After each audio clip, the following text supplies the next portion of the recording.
네, 안녕하세요. 오늘 컴퍼니 빌더 세션을 맡게 된 모비데이즈 유범명입니다. 오늘은 저희 스타트업계에서 워낙 유명하신 두 분을 모시고 사람들이 되게 궁금해하는, 특히 요 근래 아웃스탠딩에서 한번 유중희 대표님이 말씀을 해주셔서 어느 정도 약간의 이해도가 사람들이 좀 챙겼을 법한 컴퍼니 빌더에 대한 얘기를 조금 드리려고 하고요. 워낙 초기 투자자 또는 엑셀러레이터, 벤처 캐피탈, 시리즈 A, B, C, 메자닌 이런 되게 다양한 것들은 그래도 저희가 다양한 다른 매체들을 통해서 조금 접할 수 있었는데 컴퍼니 빌더라고 하는 거는 굉장히 생소하게 많이들 알고 계시는 것 같아요. 그래서 오늘은 좀 저희가 특히나 컴퍼니 빌더 관련된 세션을 준비를 했거든요. 네. 두 분께서 워낙 유명하신 분들이지만 각자 개인적인 소개와 회사가 뭘 하는지, 그리고 회사가 뭘 하는지에 대해서 좀 간략히 컴퍼니 빌더에 대한 게 아니더라도 유명한 스트라이프스라던가 이런 어떤 포트폴리오를 갖고 계신지 말씀 좀 부탁드리겠습니다. 네, 이 자리에 있을 때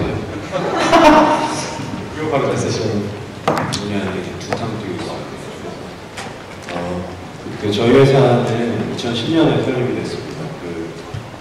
바로 이 자리에 앉아 계셨던 팀원 신현성 대표님, 그리고 팀원의 엔젤 투자자셨던 노정석 대표님, 그리고 저는 이제 그 당시 스톤브리지 캐피탈이라는 국내 벤처 캐피탈에서 티켓몬스터 투자를 담당하고 있었고요. 그때 팀원에 같이 투자했던 미국의 인사이트 벤처 파트너스라는 되게 큰 회사, 이 네 파티가 팀원을 창업하고 투자를 했었는데 이 네 파티가 그대로 다시 모여가지고 한국의 회사를 하나 더 설립을 했고요.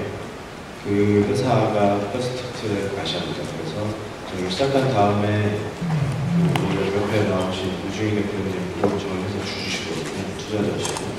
그래서 굉장히 많은 IT 업계에 성공하신 경험이 있으신 창업자분들 한 20명 정도, 그리고 올해 초에는 야구하시는 유메프 허민 대표님까지 포함해서 사실 시작은 팀원의 창업자와 투자자들이 시작을 했는데 지금은 한 30여 명 가까이 되는 국내 IT 업계의 기업가들이 주주이자 투자자이자 네트워크를 형성하고 있는 회사다라고 보시면 됩니다. 그래서 저희는 지금 6개 회사가 있고요. 그 중에 하나는 엔젤 투자를 저희가 가끔 하는데 엔젤 투자를 위한 인베스트먼트 법인이 따로 있고요. 나머지는 사실상 거의 다 O2O라고 불리는 전자상거래 기반의 온오프라인을 결합시키는 서비스들만 저희가 하고 있습니다. 그래서 음식 배달하는 푸드플라이, 이런 맞춤 남성 의류를 만드는 스트라이프스, 유기농 농수산물집에서 갖다 사 먹을 수 있는 헬로네이처, 그리고 교육회사 베스트 캠퍼스 하나 있고 최근에 사무실 임대하는 부동산에서 하나 있고요. 그래서 저희는 기본적으로 온오프라인을 결합시킨 서비스를 만든다라는 전제 하에 인더스트리는 다 합니다. 그래서 인더스트리보다는 저희가 생각하는 온오프라인을 결합시키는 테마에 조금 더 집중을 한 스타트업 지주회사이자 컴퍼니 빌더라고 보시면 될 것 같습니다. 네, 반갑습니다. 저는 퓨처플레이 대표 맡고 있는 유중이고요. 컴퍼니 빌더 섹션에 나왔는데 저도 퓨처플레이는 컴퍼니 빌더입니다. 이렇게 얘기를 하고 다니는데 사실은 이 퓨처플레이가 하는 거를 그냥 컴퍼니 빌더고 이런 식으로 분류하고 이렇게 말하기가 조금 어려워요. 왜냐하면 저희의 기본적인 철학 중에 제가 제일 중요하다고 느끼는 거는 합법적인 법인의 수단 방법을 가리지 않는다라는 게 굉장히 중요한 저희 철학이라서, 근데 무엇을 위해서 수단 방법을 가리지 않느냐가 저희 회사의 아이덴티티인 것 같은데, 그거는 엔지니어가 굉장히 훌륭한 안트로프레너가 되게 하는, 제가 이런 말 많이 하는데 퓨처플레이 아이덴티티는 뭡니까? 그러면 저희는 에이시안 엔지니어가 글로벌 안트로프레너로 변신하게 하는 컨버터입니다. 이런 식으로 얘기를 많이 합니다. 근데 그러기 위해서는 굉장히 많은 핸드온 소프트가 필요해요. 그러니까 엔지니어들 분들 다 굉장히 훌륭하시지만 비즈니스에 대한 감각이 떨어지시는 분들도 있고, 아니면 프로덕트를 어떻게 만들어야 되는지 모르는 분들도 있고, 근데 그런 거를 제가 돈을 드릴 테니까 알아서 하세요. 이게 저는 굉장히 잔인하다고 생각했거든요. 저도 이제 그런 과정을 겪은 사람이고, 그러면 이 사람이 외롭지 않으려면은 주변에 이제 좋은 이제 형 누나들이 있어야 된다고 생각했고, 자기 전문성을 가지고 같이 으쌰으쌰 하면 정말 좋은 기술 기반 스타트업들이 나올 수 있지 않을까라는 생각에 이제 시작한 게 퓨처플레이고요. 그래서 제가 수단 방법을 가리지 않는다는 게 굉장히 극악한 플레이를 한다 이런 말씀이 아니라, 투자하는 방식이 있어서 이거는 그냥 일반적인 엔젤 투자 혹은 시드 펀딩이 아닌가 하는 류의 투자도 있고요. 아니면 정말 저희가 지금 한 35% 정도까지 가지는 컴퍼니 빌딩 모델도 있고요. 두 가지 모델을 다 쓰고 있습니다. 그래서 어떤 면에서 봤을 때는 어떻게 보면은 같이 회사를 만드는 컴퍼니 빌더 속성도 있고, 어떤 면에서 봤을 때는 또 시드 펀딩하는 회사의 속성도 가지고 있는 회사고요. 저희도 굉장히 훌륭한 분들이 투자를 많이 해주셨고, 이태경 대표님, 청광문전 대표님 등등 아주 많은 분들, 컴투스 박정 대표님 이런 분들이 투자를 해주셨는데, 투자를 해주신 의도는 저는 그렇게 생각합니다. 기술 기반으로 굉장히 훌륭하게 성장한 한국 스타트업들이 많지가 않아요. 그래서 저도 그렇고 많은 사람들이 좀 균형이 안 잡혀있다 생태계라고 그런 생각들 많이 하는데, 그 균형을 잡기 위해서 이런 플랫폼도 필요하다고 생각해서 도와주고 있다고 생각합니다. 네, 계속 저희가 컴퍼니 빌더에 대한 얘기들을 좀 더 설명을 해주셨는데, 일반적으로 사람들이 시장에서 봤을 때 지금도 사실 경계선이 조금 애매하지만 투자자 또는 엑셀러레이터 또는 엔젤, 사실 비슷한 어떻게 보면 어떤 역할은 있고 어떤 것들은 예를 들어서 MP3와 라디오와 스마트폰과 일부 음악을 듣는 기능들을 들어있지만 뭔가 좀 다른 것처럼 약간 그런 것들이 있는 것 같은데요. 컴퍼니 빌더로서 이게 사실 컴퍼니 빌더가 다른 것과는 명확한 차별점을, 그러니까 우리가 다른 컴퍼니 빌더라는 단어를 붙여도 되는 명확한 차별점이 있다. 그러니까 이렇기 때문에 컴퍼니 빌더라고 우리를 부를 수 있다는 게 어떤 게 좀 있을까요? 그러니까 우리는 엑셀러레이터에서 못해주는 이런 걸 하고, 투자자랑은 또 이런 점이 좀 다르고, 또 개인적인 투자를 하는 엔젤들과는 또 이런 게 좀 다르다. 네. 그렇습니다. 조금 다른 관점일 수도 있을 것 같은데요. 저희 회사는 홈페이지 가면 제가 썼는데 거기 써놨거든요. 벤처캐피탈, 인큐베이터 또는 엑셀러레이터, 벤처펀드가 아니라고 저희가 써놨거든요. 그러니까 엑셀러레이터와 저희가 생각하는 컴퍼니 빌더를 결정짓는 가장 큰 차이 중에 하나는 조연이냐 주연이냐의 차이인 것 같아요. 그러니까 회사를 우리가 만드냐 아니면 만드는 회사에 투자를 하고 핸즈 서포트를 많이 해주는 거냐의 차이라고 저희는 느꼈고요. 근데 사실 컴퍼니 빌더라는 단어가 되게 멋있는 단어인데, 역시나 미국에서 먼저 그 이름을 이야기하기 시작했거든요. 근데 미국에서도 여러 가지 카테고리의 회사들이 다 하나는 컴퍼니 빌더라는 이름으로 묶이고 있습니다. 그래서 컴퍼니 빌더는 스타트업 지주회사라는 단어를 쓰이기도 하고, 스타트업 스튜디오라는 단어를 쓰이기도 하고, 굉장히 플렉서블하게 많이 쓰이거든요. 근데 저희가 한 컴퍼니 빌더는, 저희는 그 컴퍼니 빌더라는 단어보다는 그냥 스타트업 지주회사라고 이야기를 하고요. 저희는 투자자라기보다는 저희가 직접 비즈니스를 하는 운영의 주체입니다. 그래서 저희 안에서 생각했던 여러 가지 좋은 아이디어들을 저희와 밖에서 저희랑 같이 사업을 하실 분을 찾아서 회사를 만들고, 저희가 실제로 운영을 다 같이 합니다. 그래서 이 회사를 번개도에 올릴 때까지 사실상 저희는 회사를 직접 한다라고 볼 수 있을 정도의 리소스를 투입하기 때문에 그 부분이 아마 컴퍼니 빌더나 다른 엑셀러레이터 또는 인큐베이터, 벤처캐피탈들과는 좀 차이점을 갖는 게 아닐까 싶습니다. 기본적으로는 박중 대표님 말씀하신 게 맞고요. 그렇게 저도 생각하는데, 사실 기술 기반 스타트업 같은 경우에는 말씀하신 모델을 그대로 적용하기가 상당히 어려워요. 왜냐하면 결국은 굉장히 혁신적인 기술을 이 사람만 할 수 있는, 이 사람이 IP를 내고 실행할 수 있는 그런 기술이 시장에서 이긴단 말이죠. 근데 제가 아무리 천재가 아닙니다만, 천재라도 그 모든 발명을 제가 하고 대부분 모든 걸 다 실행할 수는 없거든요. 그러니까 기술 기반 스타트업에 있어서는 아까 조연하고 좋은 말씀 해주셨는데, 이 창업자가 주연일 수밖에 없어요. 그러니까 만약 이 회사가 팔린다 그러면 대부분의 경우는 이 CEO와 CTO와 C레벨을 데려가기 위해서 인수하는 경우가 굉장히 많을 거거든요. 그때 저까지 같이 팔려고 하진 않을 것이고. 그렇게 생각해보면 오토라던가 커머스 같은 경우는 지금 말씀하신 것처럼 농도를 굉장히 진하게 할 수 있죠. 지분도 굉장히 많이 가져가시고 그러면서 굉장히 핸즈온 서포트를 끝까지 해주실 수 있는데 저희가 해보니까 기술 기반 스타트업은 그게 좀 안 돼요. 그래서 저희는 농도를 굉장히 많이 낮추고 저희가 35% 지분 갖는 걸로 시작했는데 요즘은 그것도 농도가 너무 진하다라는 판단을 하고 있어서 20% 안팎으로 맞추는 걸 좀 타겟으로 하고 있고 그러면 다른 CD 펀딩하는 회사도 심지어는 20%를 가지는 경우도 있고요. 혹은 뭐 10% 정도만 가져도 뭐 사실 그게 발루션 되면 비슷하다고 하면 지분이 차이가 아니라면 하는 일이 차이가 있어야 될 텐데 뭐가 차이가 있을까? 저희가 생각하는 차이는 이겁니다. 투자자는 돈을 주죠. 엑셀러레이터나 뭐 인큐베이터는 멘토링을 해줘요. 저희는 같이 일을 해주는 차이가 있다. 특히 초기에. 저희는 이제 아예 내부적으로 좀 의사결정을 한 거는 저희가 이 회사를 끝까지 케어하겠습니다. 이건 되게 지키지 못할 약속인 것 같고 그럼 우리가 할 수 있는 일은 다음 라운드 펀딩 받을 때까지 그 뒤에는 이제 바톤 터치를 하게 되는 거라고 생각하고 그럼 한 1년에서 2년간 정도 기간이겠죠. 그 기간 동안에 필요한 것들을 가급적 핸즈온 서포트를 하는 그런 게 이제 우리의 특별적이 아닌가 생각하고 좀 정리를 해 나가고 있는 상황입니다.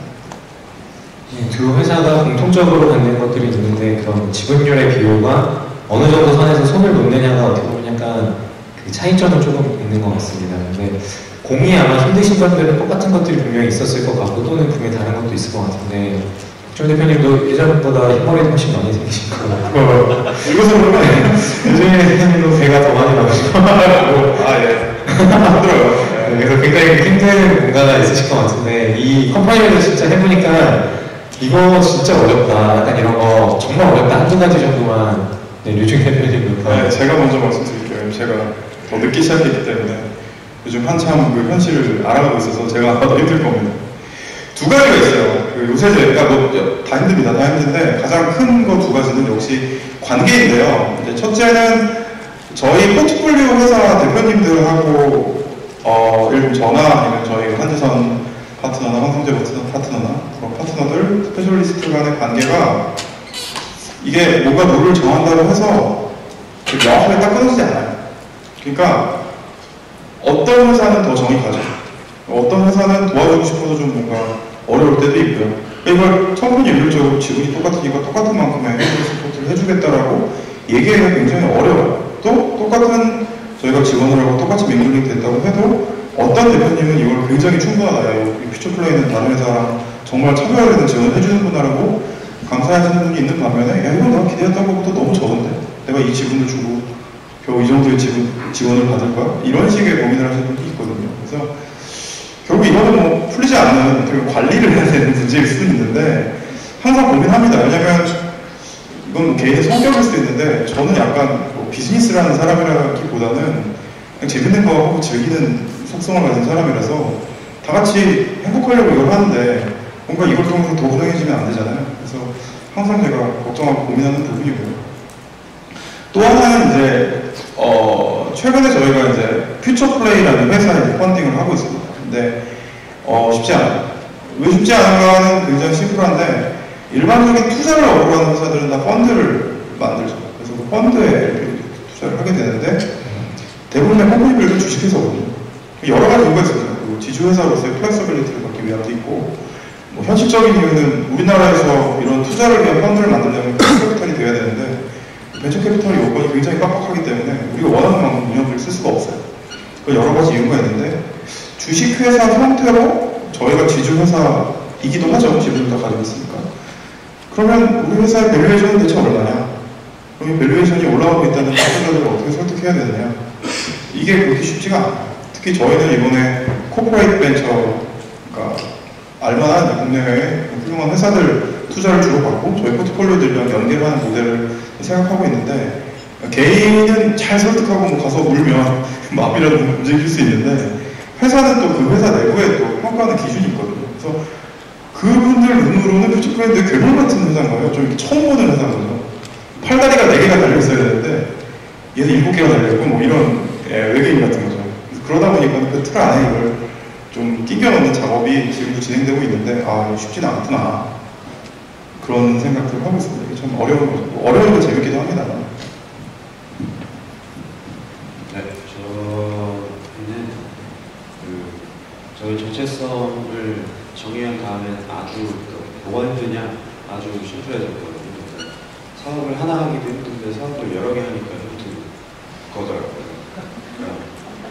저희는 사업의 주체이기 때문에 제가 예전에 벤처캐피탈에 있을 때 투자를 막 하고 한 달에 한 번씩 가서 미팅을 하고 우리 회사 사장님이 이러이러한 것들은 잘 되고 있고 이러이러한 것들은 어려움에 봉착해 있다라고 하면 그 1시간 남짓한 미팅 동안에 뭐 이런 것들 이렇게 해보시면 뭐 좋을 것 같아요 라고 얘기하고 우리 나오거든요. 나오면서 그냥 빌어요. 사장님이 잘 해주시길. 그리고 벤처캐피탈은 여러 군데 투자를 하니까 사실 망하는 게 디폴트예요. 망하는 게 디폴트이기 때문에 우리는 빌고 사장님이 잘 해결해 주시기를 바라고 그 중에 대부분은 잘 안 되겠지만 한두 사장님이 훌륭하게 해결하시면 우리 프로그레스는 낮기 때문에 굉장히 편한 직업이구나 생각 많이 하고 있습니다, 여러분. 근데 지금 저희는 어떤 회사에 어떤 이슈가 생겼을 때 그 회사의 대표가 다 있지만 이 회사의 대표랑 저희가 느끼는 무게감이 똑같거든요. 예를 들면 그게 지분의 임무가 아니라 우리가 이 비즈니스를 시작했기 때문에 처음에 이 비즈니스가 될 거라고 믿었던 사람이 사장님도 있지만 우리도 믿었기 때문에 사실은 그게 고객한테 다가갔을 때 어떤 이슈가 생기면 사장님한테 이 회사 사장님은 당신이니까 알아서 잘 해보세요 라고 얘기할 수가 없어요. 얘기할 수가 없고 근데 대부분 초창기 회사들이 한 1년 차 때 겪는 이슈들이 있고 2년 차 때 겪는 이슈들이 있고 한데 이 회사 수가 늘어나다 보니까 뭐랄까 약간 돌림방 맞는 기분. 그래서 한 회사의 이슈를 1쿼터에 해결하고 나면 두 번째 회사가 기다려요. 해결하면 세 번째 회사가 기다리고 나는 1년 내내 트러블 슈팅을 하는 느낌을 받을 수가 있어요. 그래가지고 스타트업 지주회사나 컴퍼니 빌더가 힘든 이유는 아주 심플을 하고요.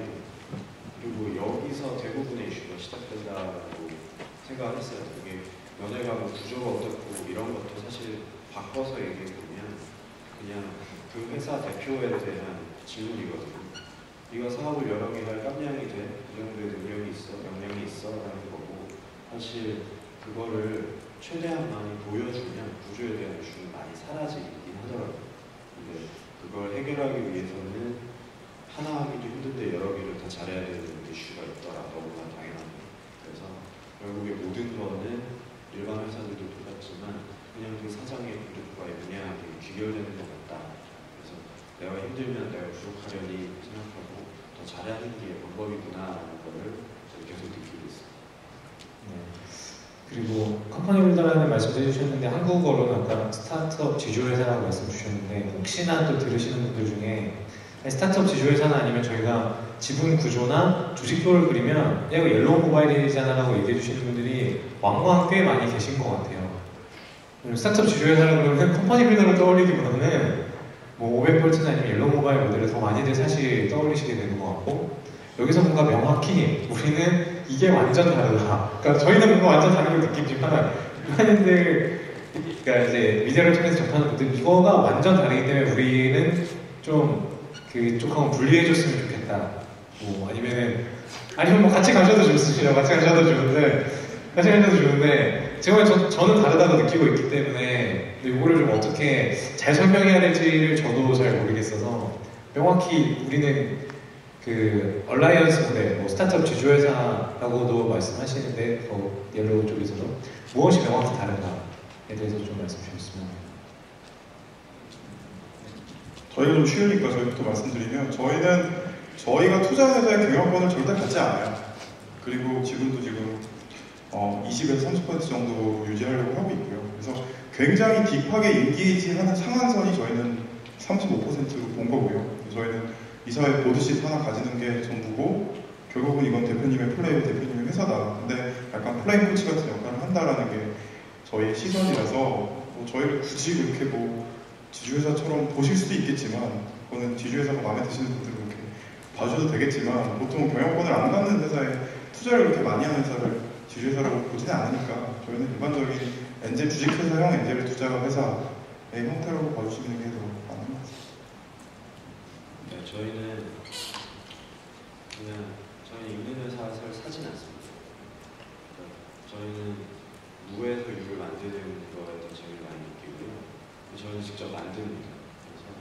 하는 게 더 빠를 수도 있어요. 회사 가치 측면에서는. 근데 이거는 그냥 제 개인의 제가 걸어왔던 길에서 저의 어메니즈에서 시작된 것도 굉장히 크고요. 저희가 벤처 캐피탈 일하면서 투자를 원 없이 했는데 잘된 회사도 있고 안 된 회사도 있거든요. 근데 잘된 회사들이 자꾸 생기면서 특히 이런 오토나 커머스 같은 것들은 특별한 기술적인 무언가가 필요하지 않고 저희 내부적으로 개나 소나 다 할 수 있는 비즈니스입니다. 사실.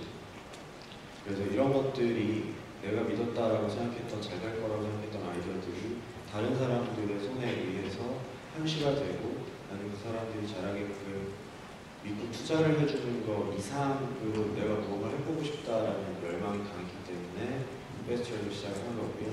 그래서 저희는 막 100명짜리 회사를 인수해서 120명을 만들고 이런 거에서 큰 희열을 느끼진 않습니다.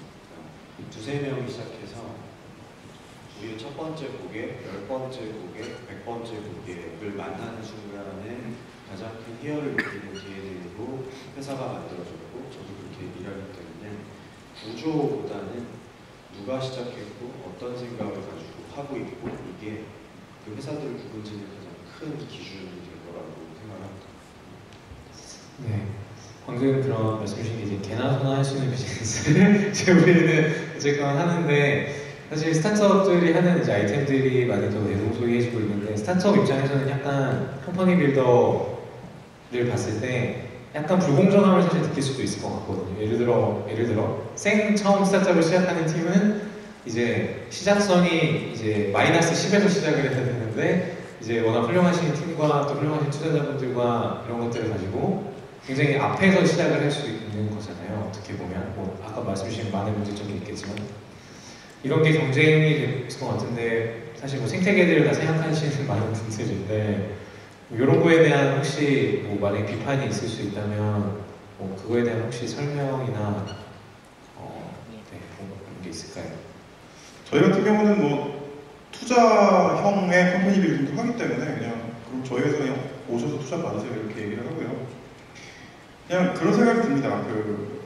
저희도 이제 뭔가 아이템을 가지고 온 회사가 와도 저희랑 같이 피벗을 하기도 하고 아니면 정말 테크놀로지만 있는데 같이 프로덕트를 만드는 경우가 굉장히 많이 있는데 사실은 어떻게 보면은 컴퍼니 빌더의 어떤 한 팀이 안 되더라도 어떤 식으로든 그런 조력자는 필요한 것 같아요. 내부적으로도 외부적으로도. 그러니까 그거를 엔젤 투자를 한 투자자가 그런 역할을 하던 아니면 내부에 정말 그럴 수 있는 경험 있는 분을 뽑건 근데 그런 분들이 아무도 없고 내가 그냥 정말 처음으로 하는 비즈니스인데 실패를 했다라고 하면 그거는 내가 컴퍼니 빌더가 아니어서 실패한 게 아니라 그냥 좋은 비즈니스맨이 아니어서 실패한 거라고 저는 생각하거든요. 그러니까 아까 제가 수단 방법 가리지 않고 헌법적으로 이렇게 말씀을 드렸는데 그거는 저는 사업가라면 기본적으로 저는 그 수단 방법 가리지 않을 수 있다는 거에서 창의력이 나온다고 생각하는데 이 대한민국은 수단 방법 가리지 않으면 안 된다고 생각해요.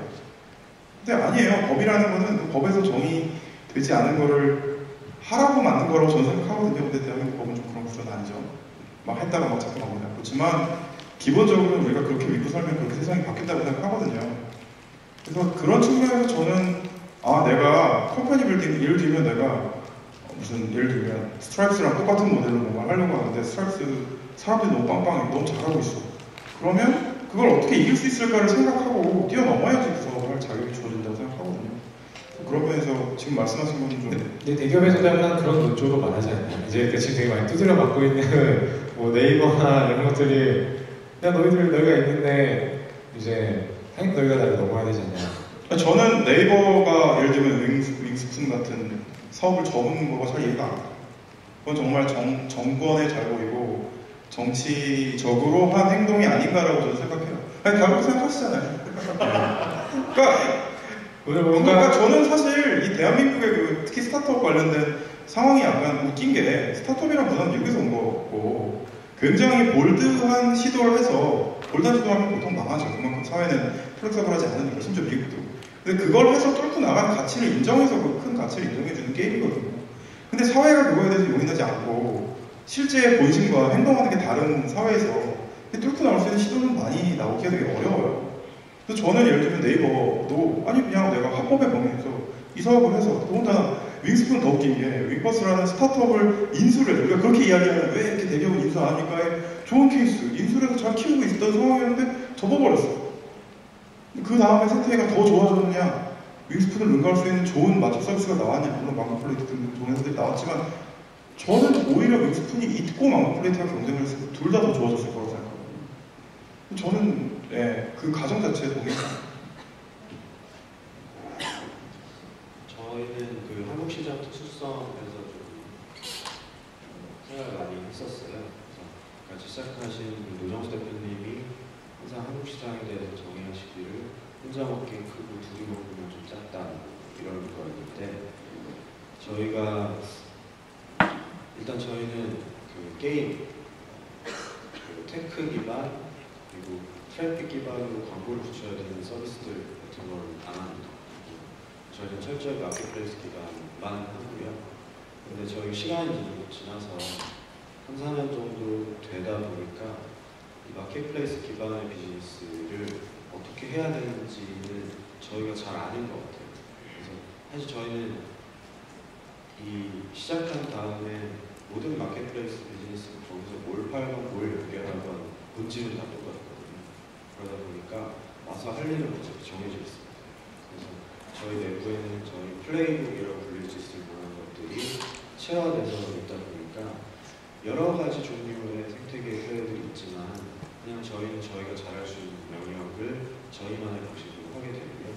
그래서 창업자분들을 만나게 돼도 그냥 페어하게 저희가 드릴 수 있는 오퍼를 드립니다.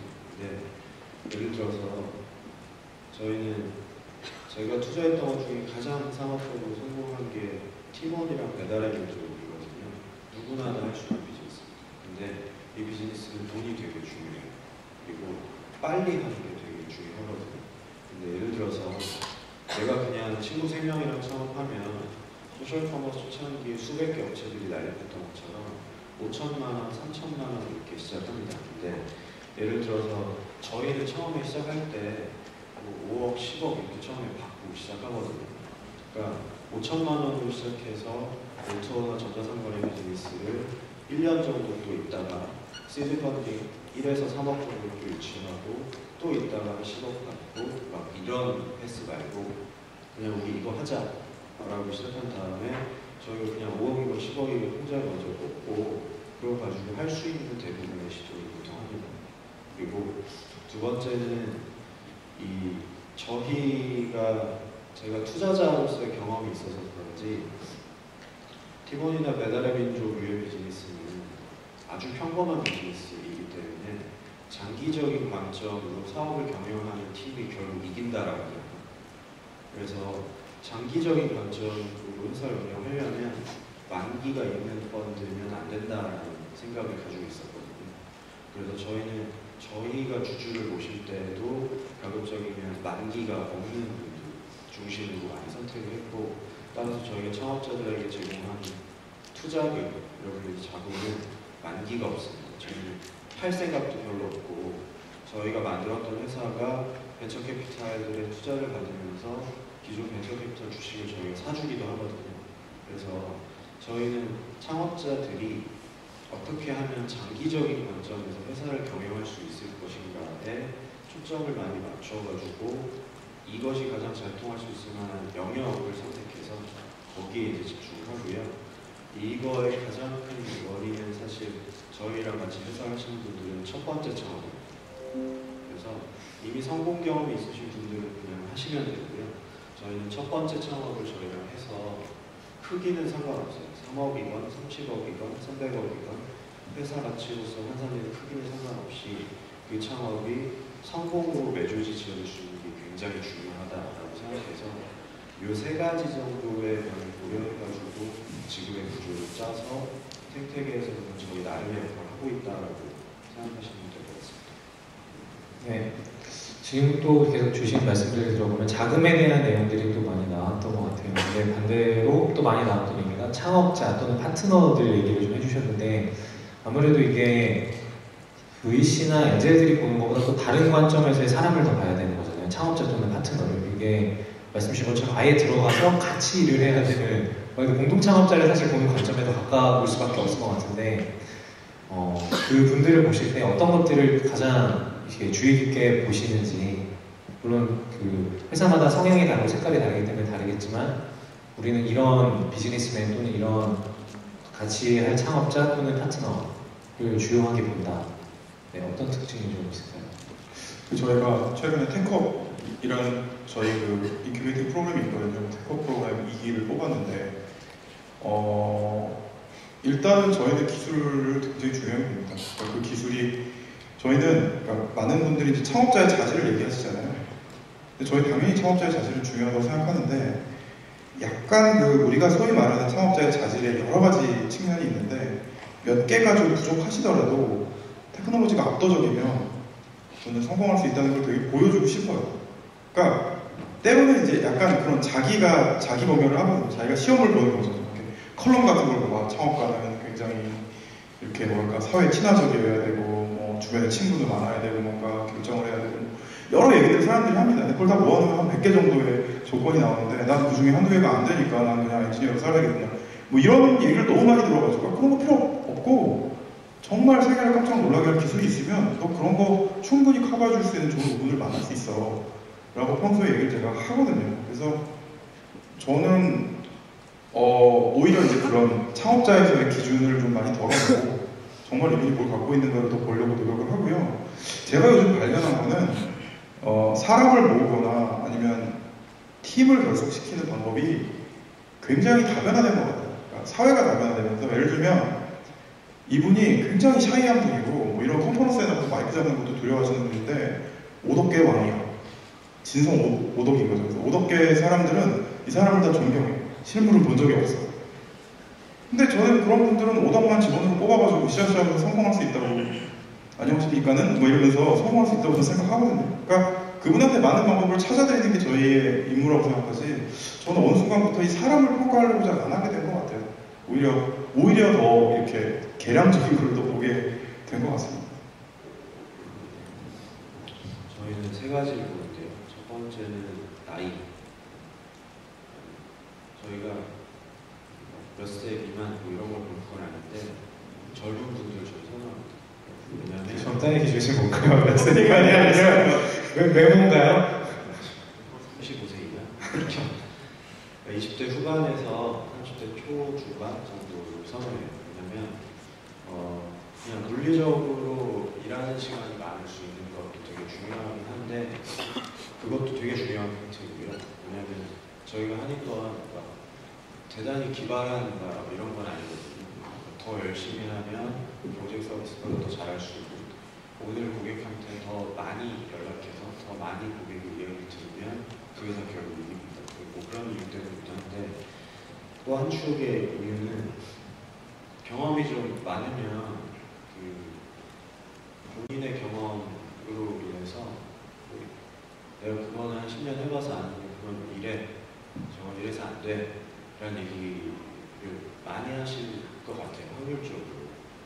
근데 저희는 이제 바닥부터 만들다 보니까 처음에 그 죽음의 계곡이라고 불리는 되게 힘든 구간을 통과하는 힘은 특정 업에 대한 전문성은 오토나 상가를 중에서는 아니라고 생각하거든요.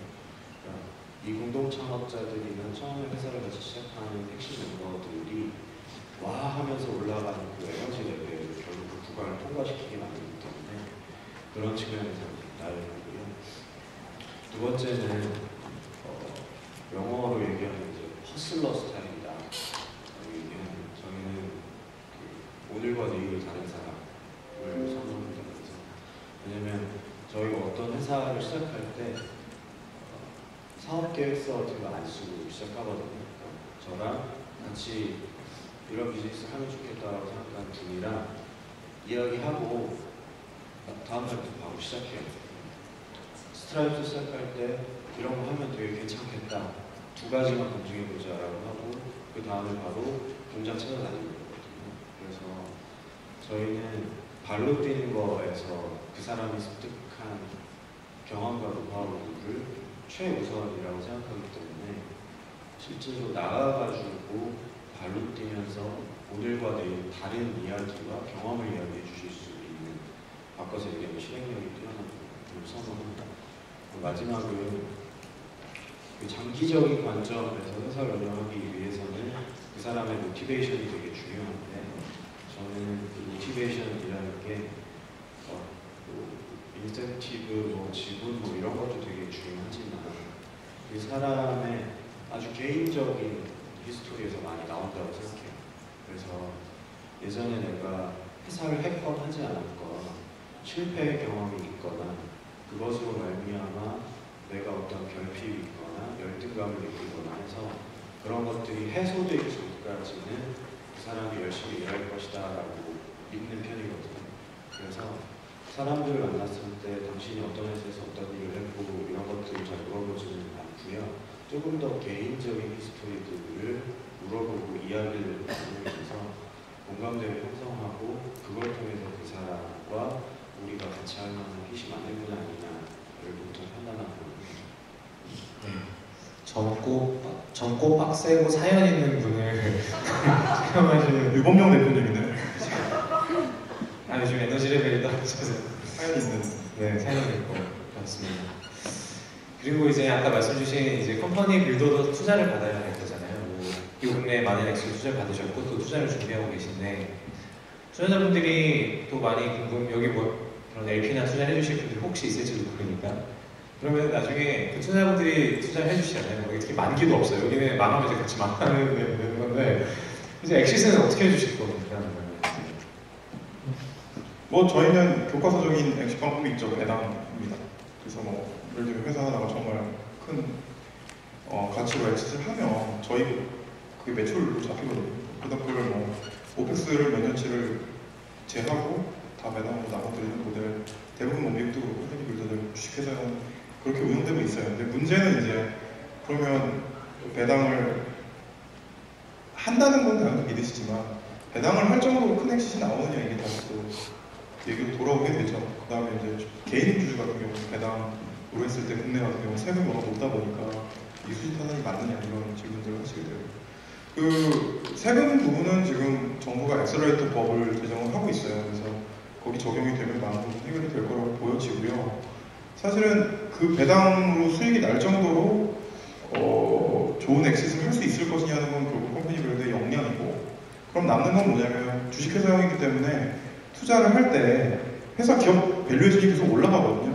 그래서 어느 수준 이상 올라가 버리면 LP랑 다르게 다 들어오면 똑같이 배당 수익을 나눠가지는 게 아니라 차등으로 가져갈 수밖에 없게 되는데 그럼 이 회사의 적정 밸류에이션 지금 이게 맞느냐에 대해서 판단을 하셔야 되는 허들이 사실은 있죠. 그래서 특히 아까 제가 말씀드린 것처럼 기업 같은 경우에는 그걸 훨씬 더 정밀하게 보시기 때문에 그거에 대해서 충분히 설명을 드려야 투자를 받을 수 있는 그런 구조인 것 같아요. 이 자리에 혹시 저희 투자자분이 계시면 안 한 분에 계시잖아요. 저희 처음에 설립한 다음에 2번 정도 라운드를 했거든요. 근데 아주 독특하게도 하여튼 아무도 회수에 대해서 물어보지 않으셨어요. 근데 물론 그렇다고 해서 저 회수를 안 해드리겠다는 건 아니고요. 저희는 이것도 저희가 하고 싶었던 방향대로 회사를 운영해 나가는 과정 중에 하나인데 일단 저희는 파트너 회사를 웬만하면 안 팔 겁니다. 안 팔 거고요. 저희가 계속 지분을 보유하고 가급적이면 좋은 회사를 만들어서 좋은 회사니까 우리는 그 회사 지분을 최대한 많이 보유하고 싶고요. 그리고 파트너 회사들이 다 상장해서 우리는 그 회사들이 영속했으면 좋겠어요. 최대한 많이. 그래서 재무적인 관점보다는 회사가 사랑받는 서비스와 브랜드로서 저희 라이프 스타일과 관련한 버티컬 영역들을 다 하다 보니까 계속해서 사람들의 머릿속과 기억 속에 또는 일상 속에 스며드는 회사를 만들어야겠다는 것이 크고 그걸 환산해 보면 재무적인 측면에서는 과정으로 파트너 회사들을 다 상장을 시키려고 합니다. 그리고 그것과 동시에 그러면 이제 저희 회사의 주주들을 어떻게 하냐. 저희 회사도 상장을 할 거고요. 원래는 사례가 없었는데 작년에 한 가지 사례가 크게 생겼어요. 그래서 저희랑 철학은 좀 다르고 전략도 좀 다르지만 스트럭처는 굉장히 유사한 독일의 로켓인터넷이라는 회사가 독일 중에 상장을 했습니다. 그래서 모회사와 자회사, 구조상으로 계속 상장을 하고 있거든요. 그래서 저희는 저희 회사가 비상장으로 남아있을 만큼 남아있는 것도 하나의 방법이지만 저희 회사 주주분들을 위해서 저희 회사 모회사 자체도 상장을 할 거고 파트너 회사들도 다 상장을 해서 그걸 가지고 주주분들한테 보통 투자하시는 금액에 대해서 회수할 수 있는 방법으로는 많이 설명을 드리려고 하겠습니다. 정말 패스트트랙이 성장했으면 좋겠습니다. 개인적인 이득도 있고 패스트트랙이 성장하면 개인적인 네, 이득도 있겠지만 퓨처플레이가 상장하기가 쉬워질 것 같아요. 그래서 패스트트랙이 먼저 굉장히 힘든 그 상장의 과정을 바꿔주시면 뒤따라가겠습니다. 네, 돕고 사는 그 컴퍼니 빌더가 앞으로도 계속 더 많이 나오게 될 것 같아요. 이미 사실 두 분을 봬도 스펙트럼이 조금 다르고 이제 저희가 투자자들을 놓고 봤을 때 시리즈 A부터 이렇게 뭐 뒤에 후다운까지 굉장히 색깔이 좀 다른 것 같고 많은 분도 나오고 계신데 그러면 그럴수록 아까 말씀 주신 나이도 적고 빡세고 사연 있고 이런 사람들을 노리는 사람들도 되게 많아질 것 같고 또 말씀해 주신 또 테크 기반에 굉장히 또 뛰어난 여러분들도 노리시는 게 많이 생길 것 같은데 그런 분들에 대한 컴펜세이션이나 또는 그런 분들이 실패할 수도 있잖아요. 사실 그랬을 때 이런 사람들이 어떤 과정을 통해서 함께 할 수 있게 되는지 아니면 어떤 혹시 뭐 프로그램이나 아니면 생각을 갖고 계신지 그런 것도 좀 듣고 싶습니다. 저희랑 같이 하는 회사가 실패하는 거에 대해서는 생각 안 하고 있습니다. 생각하기도 싫고요.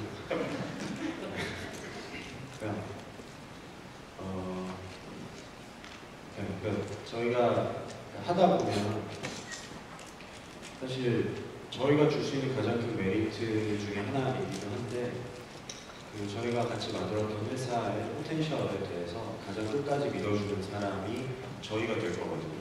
아무도 투자 안 한다고 하면 저희가 투자할 겁니다. 그래서 저희는 저희랑 같이 하는 파트너 회사들이 실패하지 않게끔 만들어주는 데 초점을 맞추고 있고 그 중에 혹시 어떤 회사가 저희가 생각한 것보다 본궤도에 잘 오르지 못하거나 아니면 저희가 생각했던 것보다 확연하게 떨어지는 실적이 났을 때는 사실 그분들한테는 그 기간별로 맞춰져서 이분들이 저희는 한 3개월에 한 번씩 좀 이야기를 하거든요.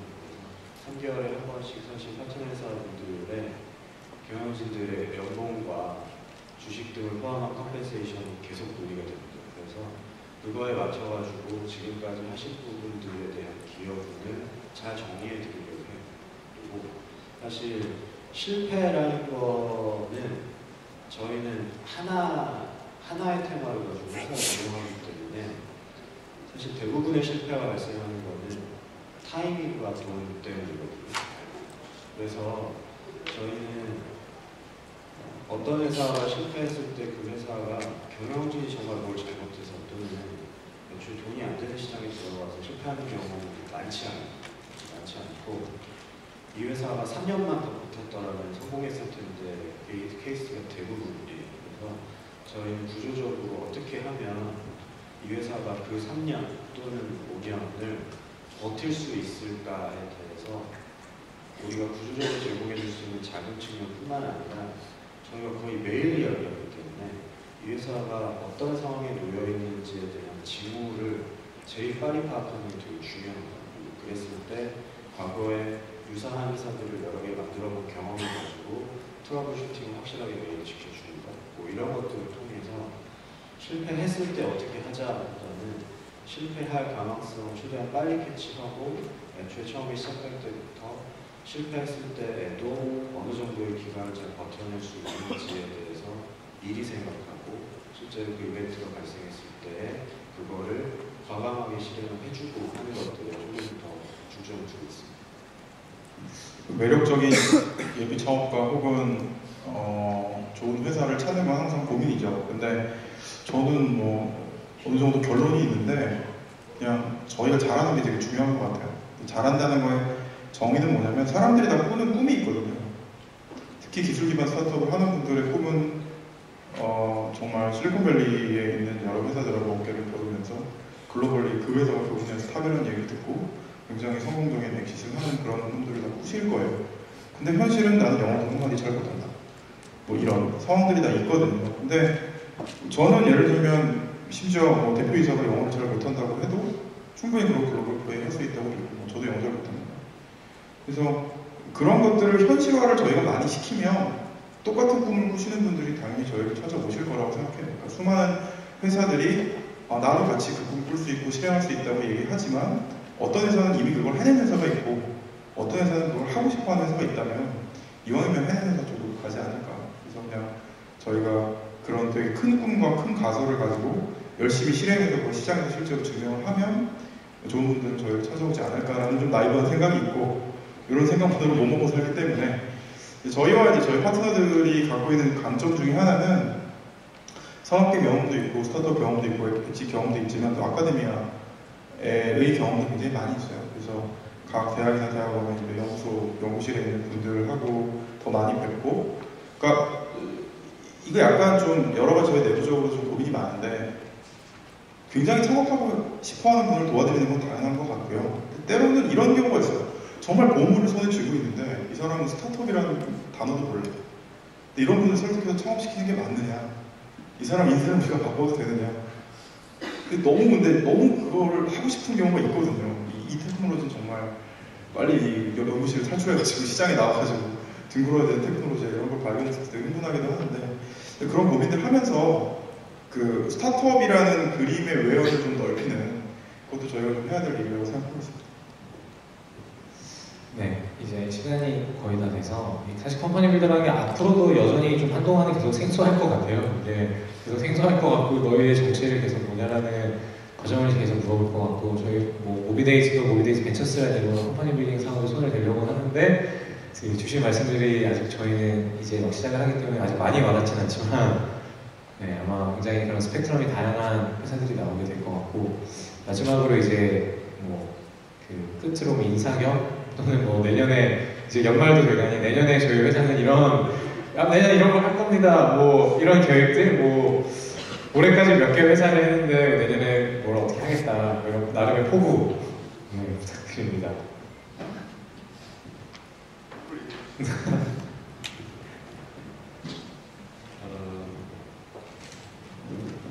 저희가 이거를 한 3년 넘게 하고 있는데요. 하루를 1년같이 살고 있거든요. 하루가 1년 같다는 게 사실 처음에 시작할 때 누구나 다 생각하고 있는 제가 하고 싶었던 구조를 여기 녹여보려고 많이 생각하고 고민해서 넣었습니다.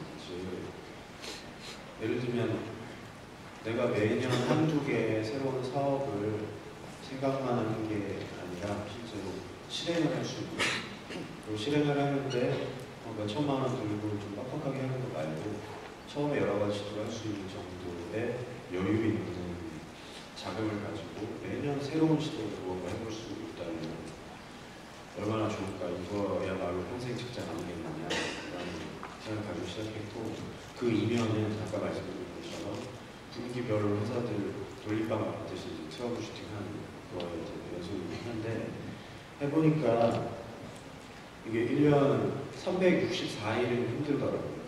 근데 하루 정도 비중으로 보면 하루 정도 되게 좋아요. 되게 좋고 이게 굉장히 마약 같은 거라서 그 좋다는 게 투자를 유치하고 별로 좋지 않아요.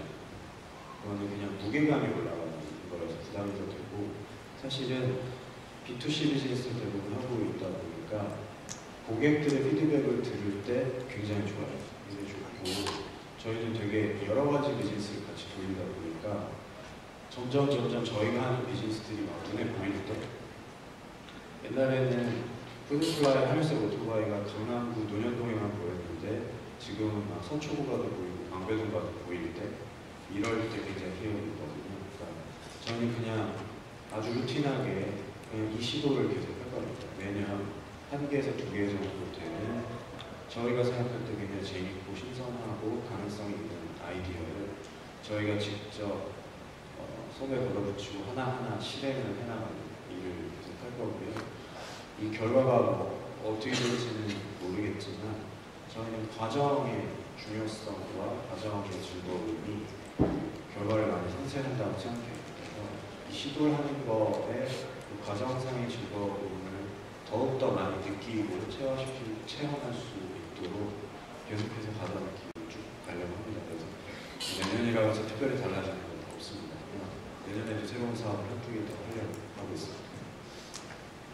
네, 그 IR 자리도 아닌데 내년 사업 계획을 발표해야 되는 마음은 굉장히 무거운데요.